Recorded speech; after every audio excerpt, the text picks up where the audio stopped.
Sabine Colter kept the chest under the floorboard nearest the cold wall of her room, where the stones sweated in winter, and no one but her ever had reason to kneel. It was small enough to carry under one arm, and old enough that the iron banding had gone the color of a bruise, and the lock shaped into it was not a lock she had ever seen matched by any key in Blackreach Keep, including the ring the head steward wore at her belt like a sentence. Sabine had never opened it. Her mother had told her, the year before the fever took her, that some doors were not meant to be walked through by the person who owned the key, only guarded until the right hand came looking for it. And Sabine had spent the 11 years since deciding that her mother had been afraid, and that fear had made her strange, and that the kindest thing Sabine could do for a woman who could no longer explain herself was to keep the one instruction she had left. She worked in the lower archive, 3 floors beneath the great hall, where the light came down through high slit windows in blades, and the air smelled permanently of tallow and old vellum. It suited her. The archive did not require her to be seen, only accurate, and Sabine had built her entire adult life around the second thing, because the keep had made it clear, in 100 small, unspoken ways, that no one much required the first. She catalogued the pack's treaties and its grievances and its bloodlines in a hand so neat that Master Cedrian Vance, who had run the archive since before Sabine was born, said it was the only thing in the room he trusted more than his own memory. She ate her meals standing at the tall desk. She spoke to perhaps 4 people in a normal week, and to the Alpha King never, though she had catalogued the deaths of both his parents and the treaty that had made him king at 19. And she knew things about the weight he carried that he had certainly never told her, and would have been furious to learn she had read in a ledger. The Alpha King's name was Rowan, though almost no one in the keep used it, and by the 9th year of his rule the omission had become so complete that Sabine sometimes forgot it herself, the way a person forgets the given name of a mountain. He governed the way stone holds a foundation, without visible effort, without apparent cost, and with the specific patience of something that intends to be there long after everyone currently arguing about it has gone. He had not taken a mate. His wolf, the pack said in the careful undertones reserved for things not discussed at table, had not so much as lifted its head at a she-wolf in 3 years, and there were whispers, old ones, that something in him had gone still the year his father died, and had simply never started moving again. Chancellor Warwick Lindmore found this stillness extremely convenient. He managed the treasury, the succession law, and, increasingly, in the small print of documents Sabine herself had once been asked to copy, without being told what they meant, the question of who would inherit Blackreach if the Alpha King continued not to choose. His niece was 17 and pretty, and had been positioned near the king with the patience of a man laying siege to a keep too well built to take by force. Warwick Lindmore had not always been a man who governed by small print. He had come up under Rowan's father as a second son of a minor border house, useful and overlooked in equal measure, and he had learned early the particular lesson that overlooked men learn fastest, that the ones who wrote the treasury's rules outlasted the ones who merely enforced them. He had served 3 decades believing, with the specific certainty of a man who has never once had that certainty tested, that a keep held together by careful men in careful rooms was a stronger keep than one held together by a king's grief-hardened silence. He did not think of himself as an enemy of the crown. He thought of himself as the only person in Blackreach still doing the unglamorous work of making sure it survived its king's refusal to move. And if that meant his own bloodline stood ready to fill the gap the king left open, he had long since decided that was simple foresight rather than ambition.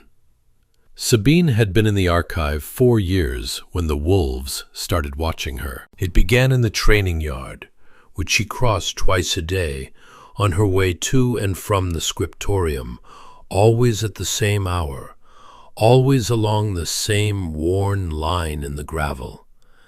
She had crossed it 1,000 times without anyone lowering so much as an eyebrow in her direction.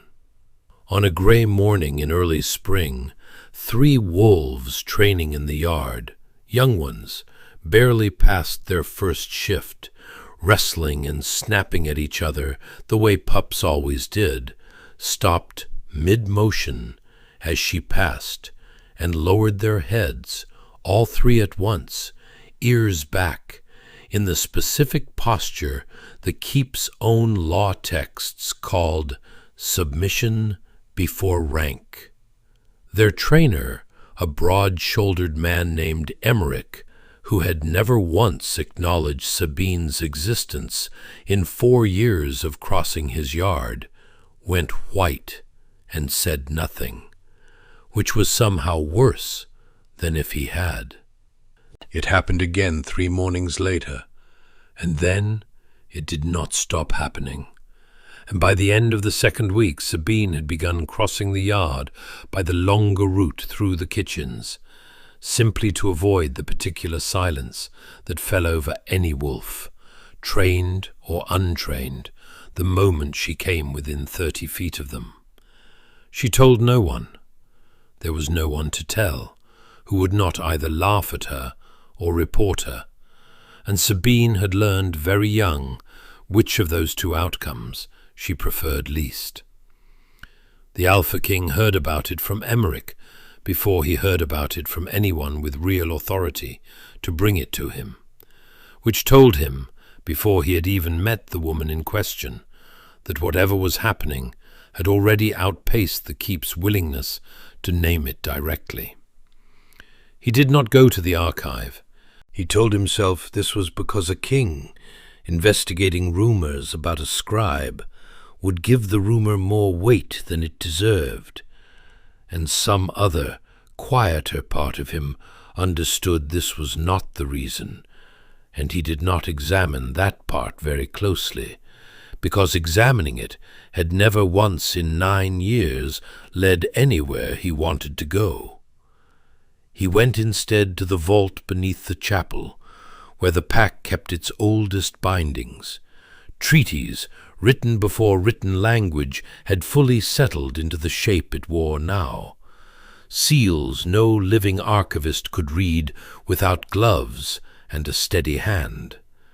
And he stood in front of the largest of them, a slab of black stone set into the wall and inscribed with a promise no one currently alive had made, and no one currently alive fully understood. And he waited, the way he had waited in front of that stone perhaps once a year since his coronation, for it to mean something to him. It never had. It was cold stone in a cold room, and his wolf, which had gone quiet the year his father died, and had stayed quiet through 9 years of governing a pack that needed him steady more than it needed him whole, did not so much as stir in its presence. He did not know, standing there, that 3 floors above him, a woman he had never spoken to was keeping a locked chest under a floorboard that no key in the keep could open, and that the 2 facts were, in ways neither of them yet understood, the same fact, wearing different clothes.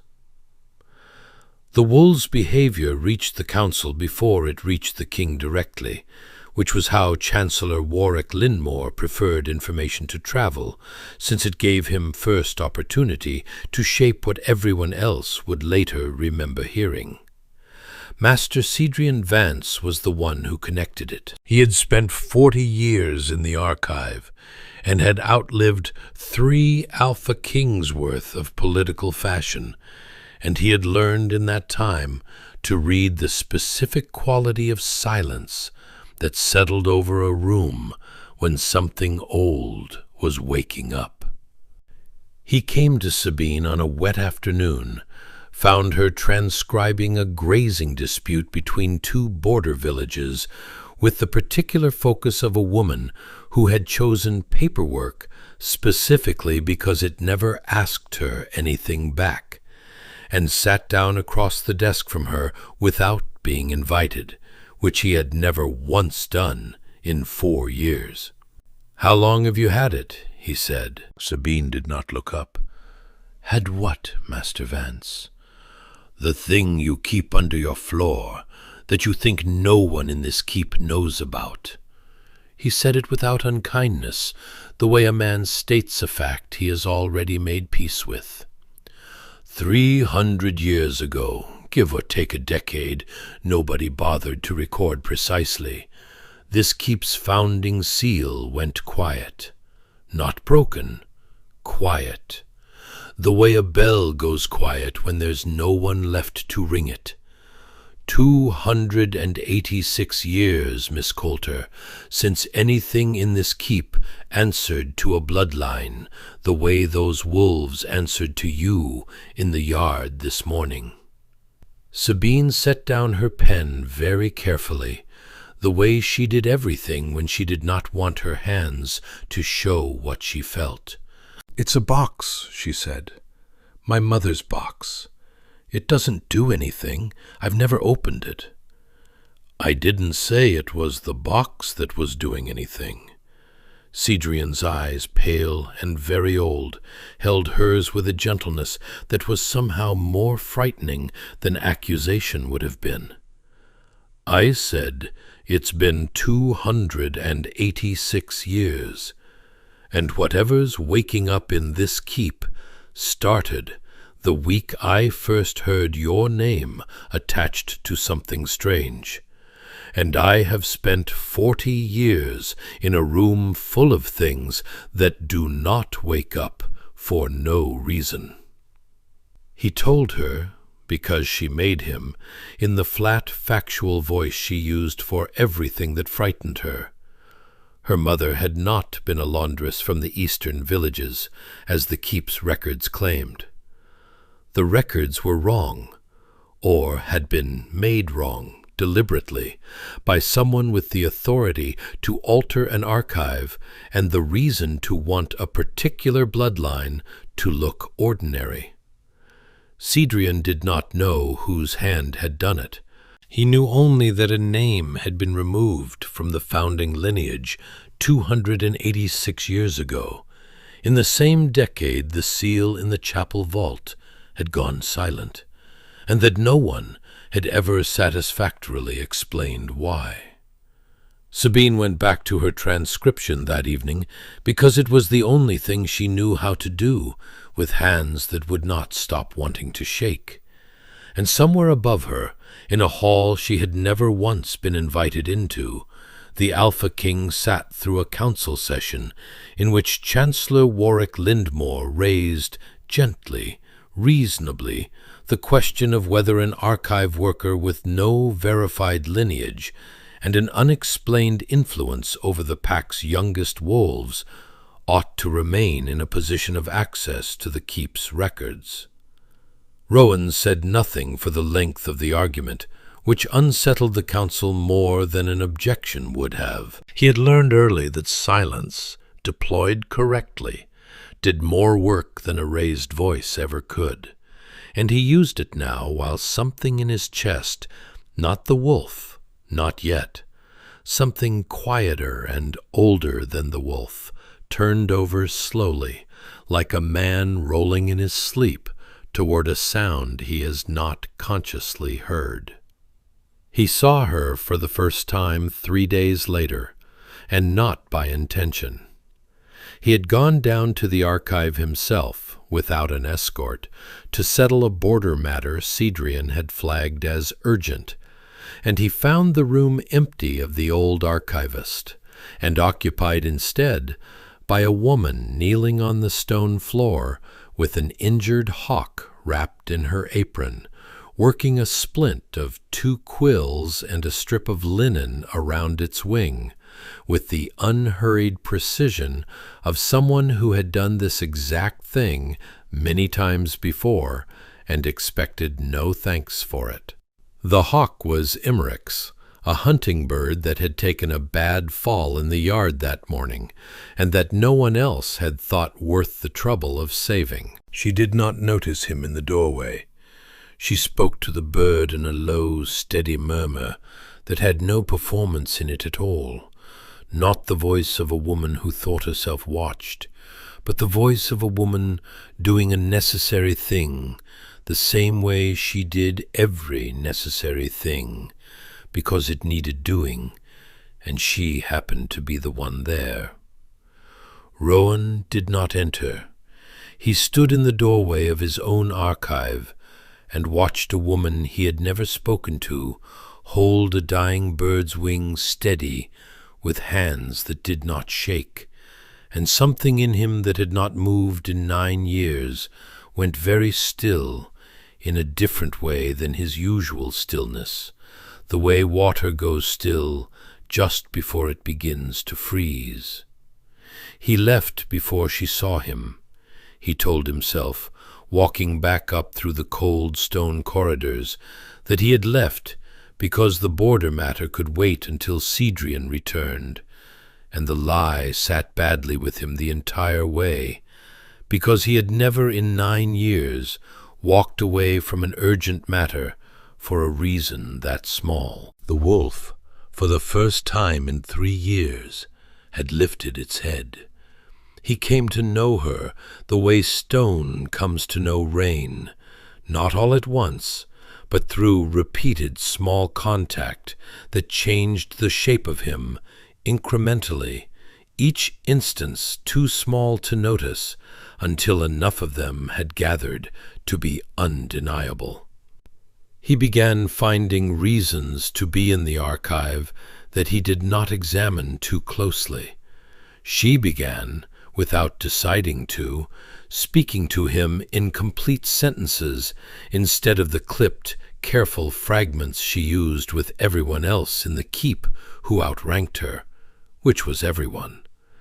He learned that she took her tea black because sugar had been a luxury in the household where she'd grown up, and the habit of doing without had simply never left her. She learned that he read the border disputes himself, every one, rather than delegating them, because his father had delegated everything in the last years of his rule, and Rowan had watched what that cost a pack that no longer trusted its king to know his own borders. Neither of them called these conversations anything. They happened in the archive, late in the afternoon, when the light came down through the high windows at an angle that made the dust in the air visible. And they ended, always, the same way, with Rowan finding some reason to leave before either of them could name what had just occurred, and Sabine watching him go with an ink-stained middle finger pressed, unconsciously, to the corner of her mouth, a habit she had never noticed in herself until Cedrian pointed out dryly that she only did it when she was trying not to smile. She told him about the chest on an evening she had not planned to tell anyone anything. He had come to the archive with no pretext at all, which was new, and had simply sat across the desk from her while she worked, in a silence that had stopped being uncomfortable weeks before either of them acknowledged it.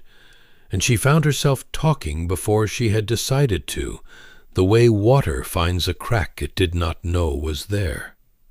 She told him about the lock no key in the keep could open, about her mother's instruction and her mother's fear, and the 11 years she had spent keeping a promise she had never fully understood the shape of. She told him about Cedrion's number, 286 years, and watched something in his face go very carefully blank, the specific blankness of a man working hard not to show how much a piece of information has cost him. "You should have told me sooner," he said, and there was nothing gentle in it, and nothing unkind either, only the flat weight of a man recalculating in real time every conversation they had already had. "Told you what?" she said. "That I keep a box I've never opened, on the instruction of a dead woman, and that it might be the reason your pack's wolves keep bowing to me in the training yard? I didn't know that was information you collect at tea time." Something almost like humor moved across his face, there and gone. "I don't take tea." "No," she said, "you don't." He looked at her for a long moment in the failing light, and she watched him decide something, the way she had learned to watch him decide things, a very small stillness before a very definite motion. "Bring it to me," he said. "Not the council. Me. Before anyone else in this keep decides what it means." She did not, in the end, need to bring it anywhere. Chancellor Warwick Lindmore had reached the chest before she did. He had been building the case for weeks in the patient, procedural way that was his particular gift. Not accusation, never accusation, only questions raised in the correct order to the correct people, until the questions themselves became a kind of verdict.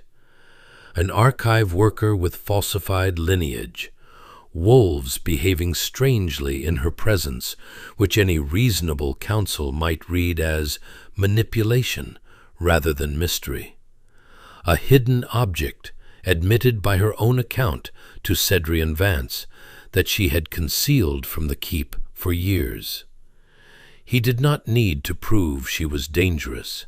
He needed only to make the council afraid enough of what they did not understand to remove her before the Alpha King's growing attention to her became a problem no council session could contain. He had her rooms searched on a morning she was in the scriptorium, on the authority of a warrant he had drafted himself, and had 2 junior council members sign, without reading closely, the way junior council members had signed things for Warwick Lindmore for 11 years. The chest was found. It was brought unopened to the great hall, and set on the long table before the full council, and word of it reached Sabine in the archive at the same moment it reached Rowan in his own chambers, by 2 different messengers, each of whom had been told to hurry. Rowan reached the hall first. He had never, in 9 years of governing, moved through his own keep the way he moved that morning, not running, because a king did not run through his own halls, but close enough to it that the guards along his route flattened themselves against the walls without being told to. He arrived to find the chest already on the table, and Warwick Lindmore already speaking, in the reasonable procedural voice that made every accusation sound like careful concern, about the necessity of determining, once and for all, what a woman with a falsified lineage had been hiding from the pack she served. Sabine arrived a moment after him, out of breath, ink still on her fingers, and found the room already looking at her the way a room looks at something it has decided collectively to be afraid of. "Open it," Warwick said to her, not unkindly, which was its own kind of cruelty. "If there's nothing to hide, Miss Colter, there is nothing easier." "I don't have a key," she said. "I've never had a key. That's the entire polem." "Then perhaps," Warwick said, "the council should open it for you." Rowan's hand came down flat on the table beside the chest, not loud, not violent, only absolute, the specific stillness of a man who has just stopped considering an argument and started considering only its ending. "No one touches it but her. With respect, my king, the security of this keep, I said no one touches it but her." He did not raise his voice. He did not need to. Something had shifted in the room the moment his hand met the table, a recalibration everyone present felt without being able to name, and Warwick Lindmore, who had spent 11 years reading exactly this kind of room, went quiet for the first time in the entire proceeding. Sabine crossed to the table on legs that did not feel entirely her own. The chest sat where it had been set, iron-banded, ancient, the lock shaped into a knot no smith in the keep's records had ever been credited with.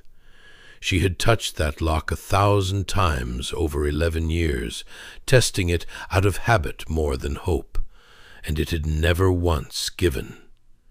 It gave now.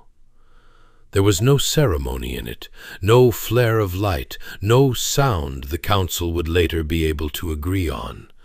The lock simply opened under her fingers, the way a hand opens when it finally stops making a fist, and the chest's lid came up on hinges that had not moved in longer than anyone in the room had been alive. Inside lay a folded length of dark blue cloth, embroidered along one edge in silver thread, gone dull with age, and beneath it a single sealed letter, and beneath that a ring, plain, heavy, cut with the same knotted pattern as the chest's lock, that every person in the hall over the age of 50 recognized at the same instant, because it was the twin of the seal set into the chapel vault 2 floors below them, the one that had gone silent 286 years ago, and had never,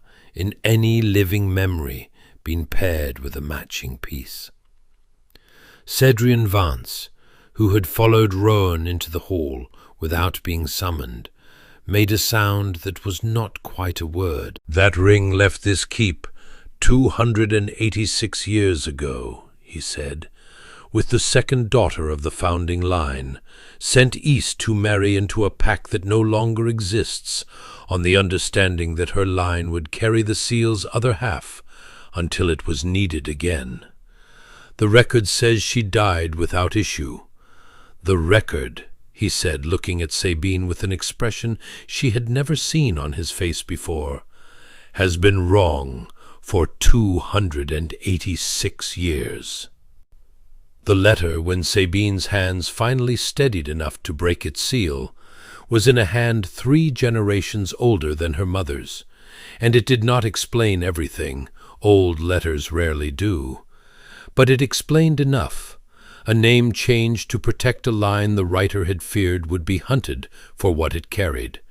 An instruction passed down through women who had never fully understood what they were guarding, only that they were guarding it, and a final line, ink faded nearly to nothing, that asked whoever eventually opened this box to forgive the silence, because the silence had been the only thing that had kept them alive long enough for the box to reach this hand. Warwick Lindmore's face, in the long silence that followed, went the particular gray of a man watching a case he had built for months collapse under the weight of the one thing he had not accounted for, that the woman he had tried to expose as a fraud was, by the keep's own oldest law, more entitled to stand in that hall than he was. The council did not need Rowan to tell them what had just happened. They had watched it happen. But he told them anyway, once, in the flat, unadorned voice he used for things that mattered too much to dress up. For 286 years, this keep has been waiting for something it stopped believing would come back, he said. It came back 3 floors beneath this hall, doing the pack's ledgers, because none of us thought to look somewhere that quiet.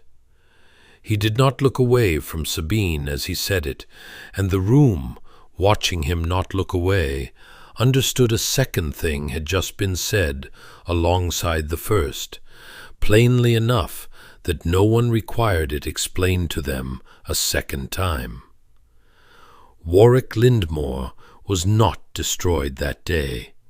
He was not dragged from the hall or stripped of his chain in front of the assembled council, because Rowan had learned, in 9 years of holding a keep together, that spectacle satisfied a crowd for an afternoon and left a wound to fester for a decade, and he had no interest in giving the pack a martyr. The Chancellor was removed from the Treasury within the week on charges of unauthorized search and falsified warrant that 3 separate council members, the same junior members who had signed Warwick's warrant without reading it, now furious at having been used, were only too willing to bring formally, once they understood what they had nearly been party to.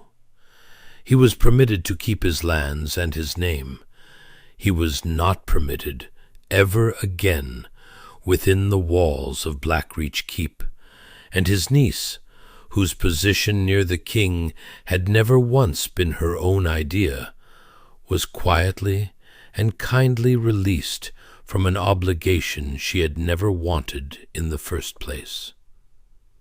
It was, as these things went, an unglamorous ending, procedural and slow, the exact opposite of the vindication a lesser man might have demanded. Sabine watched Rowan choose it deliberately in a council session 2 days after the chest was opened, and understood, watching him decline every opportunity to make an example of the man who had searched her rooms and put her name on trial before the pack, that he had learned, somewhere in 9 years of grief he had never fully let anyone see, that the strongest thing a king could do was refuse to let cruelty answer cruelty.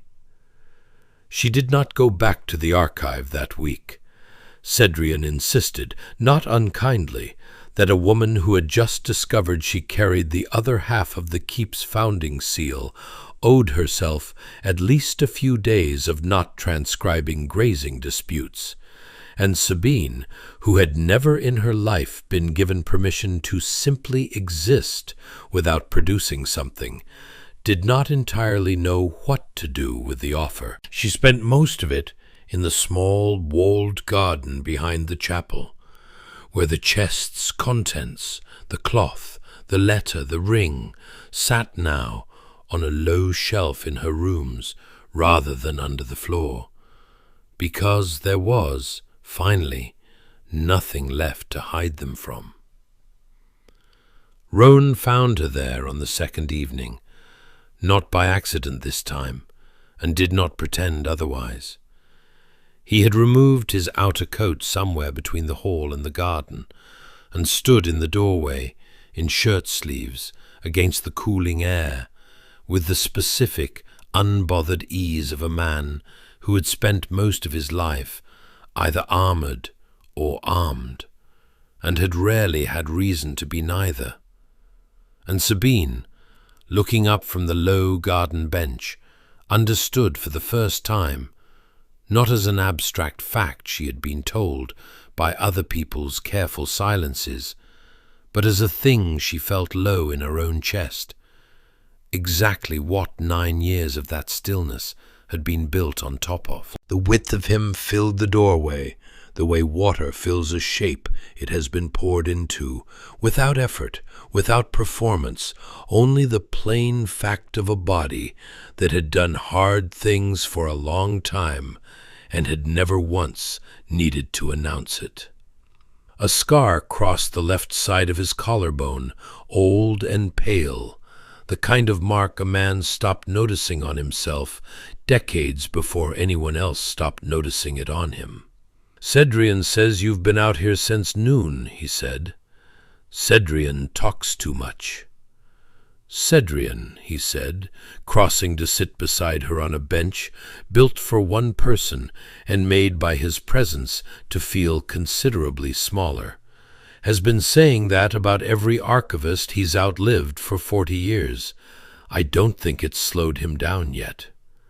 She laughed briefly, surprising herself with it, and he watched the sound the way he watched very little else, like a man who had not expected, at his age and in his particular grief, to still be capable of wanting something this plainly. "I don't know what I am now," she admitted, after a silence that had stopped being uncomfortable long before either of them noticed it had. 2 weeks ago, I was an archive worker with a strange habit of avoiding the training yard. Now Cedrian looks at me like I might be made of glass, and half the council won't meet my eyes. And I'm apparently the reason a 286-year-old seal isn't quiet anymore. And I don't—" She stopped and pressed her ink-stained finger to the corner of her mouth. The habit he had learned weeks ago meant she was working hard not to say something that frightened her. "You're allowed not to know yet," he said. "I didn't know what I was the first year I wore this title. I'm not certain I fully know now." He was quiet for a moment, looking not at her, but at the dark shape of the chapel roof against the evening sky. "My wolf didn't choose you because of the ring, or the seal, or anything Cedrian can put a date on. It went quiet the year my father died because I made it quiet. I decided at 19 that I couldn't govern a pack and grieve at the same time. So I chose the pack, and I told myself that was the whole of the cost. It wasn't. It cost me 9 years of not noticing anything. And then a woman was kneeling on the floor of my own archive, holding a hawk's wing steady like it was the easiest thing in the world, and something in me that had been asleep for 9 years simply woke up. Before I knew your name, before any of this." He looked at her then, directly, in the failing amber light. "I'm not telling you this because of the ring, Sabine. I'd be telling you this if the box had been empty." She did not answer immediately. She looked instead at her own hands, at the ink that would not fully wash from the 2 smallest fingers, no matter how many years she scrubbed at it, at the specific, ordinary evidence of a life spent being useful and unseen. And she understood, sitting there, that she was allowed, for possibly the first time since her mother died, to want something without first calculating what it would cost her to want it. "I've spent 11 years guarding something I didn't understand," she said, "because a dead woman told me to, and I was too afraid of getting it wrong to ask why. And now? Now I'd like to stop guarding things for a while, see what that's like." He reached out, slowly enough that she could have stopped him, and did not, and cupped her face with a hand that had signed treaties and buried a father, and held a sword steady through 9 years of grief he had never once let the pack see him carry. And he did not say anything at all. He had never been a man who narrated what his hands were already saying plainly enough. And Sabine, who had spent 11 years being careful, let herself, for the length of one long breath in a walled garden going dark around them, be entirely and undefendedly still. The kiss, when it came, was unhurried, the way everything about him had turned out, underneath the stillness, to be unhurried. Not the desperate collision the Keep's gossip would later invent for it, but something closer to a held breath finally released, his forehead resting against hers a moment before and a moment after, as though the kiss itself were only the center of a longer, quieter conversation neither of them needed words for. Somewhere behind the garden wall, a wolf that had not lifted its head for 3 years made a low sound that was not quite a howl, and Rowan, feeling it move through him like something finally arriving home, did not pull away from her to acknowledge it. It could wait. Everything, it turned out, could wait, now that the one thing he had stopped believing would come had already arrived. The months that followed did not announce themselves the way the weeks before had. There was no second confrontation, no further reckoning. The Keep, having spent 286 years waiting for something it could not name, discovered that what it had actually been waiting for was remarkably undramatic once it arrived. Sabine did not leave the archive. She simply stopped hiding the parts of herself that had made her good at it. And Cedrian, who had spent 40 years training an eventual successor without ever quite admitting that was what he was doing, began teaching her the oldest bindings in the vault, with the particular pleasure of a man who had finally found someone worth the trouble. The chest sat open now on a low shelf in the room she shared, by then, with the Alpha King, the cloth, the letter, the ring, none of it hidden, all of it simply present, the way a fact stops being a secret the moment it stops needing to be one. She had stopped, somewhere in that first quiet season, checking the floorboard out of old habit before she remembered there was nothing left under it to guard. It still surprised her some mornings how light a room could feel once nothing in it needed hiding. Roan's wolf had not gone quiet again.